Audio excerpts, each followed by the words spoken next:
The Studebaker Corporation was in business for 115 years from 1852 to 1967. They started out manufacturing horse-drawn wagons, carriages, and harnesses. In 1902, they entered the automotive world with their first electric vehicles. Just 2 years later, in 1904, they sold their first gasoline vehicles.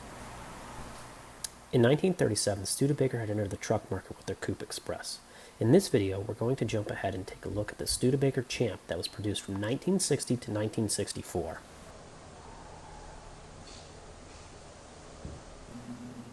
By 1959, Studebaker's 2R series pickup had been around for 10 years, and it was starting to show its age.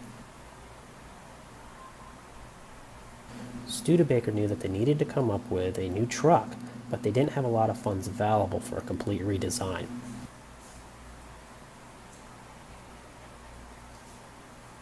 To solve this problem, they went to their parts bin and used what they had available to them.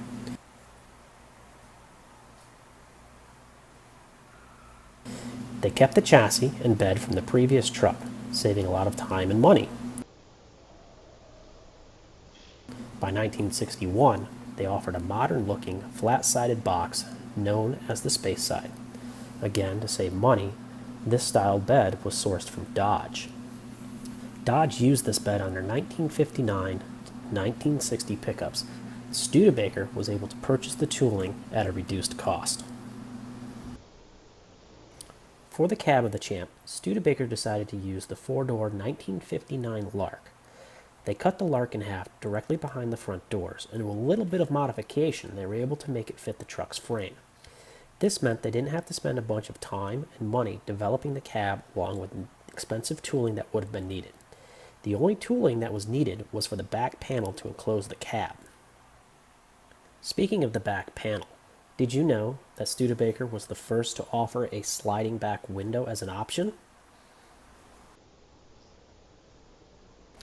To help distinguish the Champ from the Lark, Studebaker gave the Champ a horizontal 4-bar grille.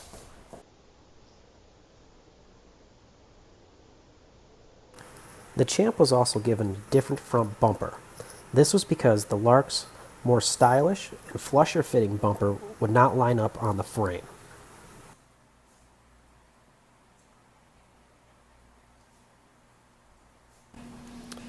Take a look on the inside of the Champ and you'll find a familiar looking interior.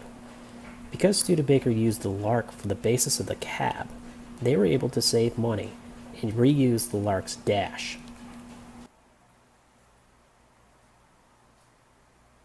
The Champ was offered in both 4-wheel drive and 2-wheel drive models, but unlike the competition, Studebaker chose to use its straight axle front end with a leaf spring setup instead of independent suspension.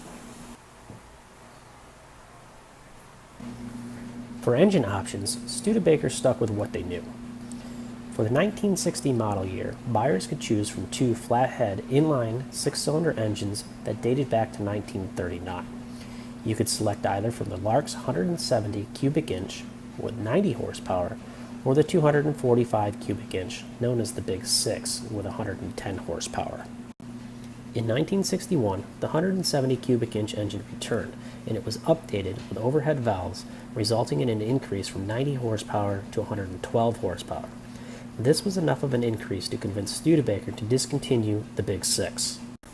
From 1960 to 1964, the Champ was offered with two V8s. Customers could select the 259 cubic inch or the 289 cubic inch, both of which engines could be equipped with either a 2-barrel or a 4-barrel carburetor. The 259 cubic inch with the 2-barrel was rated at 180 horsepower, while the 4-barrel 259 was rated at 195. If you select the 289 with a 2-barrel carburetor, the engine was rated at 210 horsepower. Bump it up with a 4-barrel carburetor, and it was increased the horsepower to 225.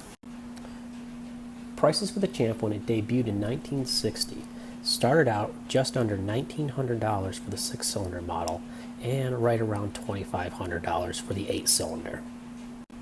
Pricing for the Champ in today's market starts out at roughly $1,000. This would be a model that would need repair and possible restoration and could be found on the likes of Craigslist or eBay. If you're looking for something that's already done and fully restored, you could expect to pay upwards of $18,000. Overall, I think the Champ was one of Studebaker's last-ditch efforts to save the company. Even though sales were slow and their dealer networks didn't exactly push the Champ, they still managed to sell just over 26,000 examples. But unfortunately, in December of 1963, Studebaker announced the closing of their South Bend, Indiana plant, ceasing the production of all civilian trucks. The 64 model year was the last run of the Champ, and by 1967, Studebaker was closing their doors.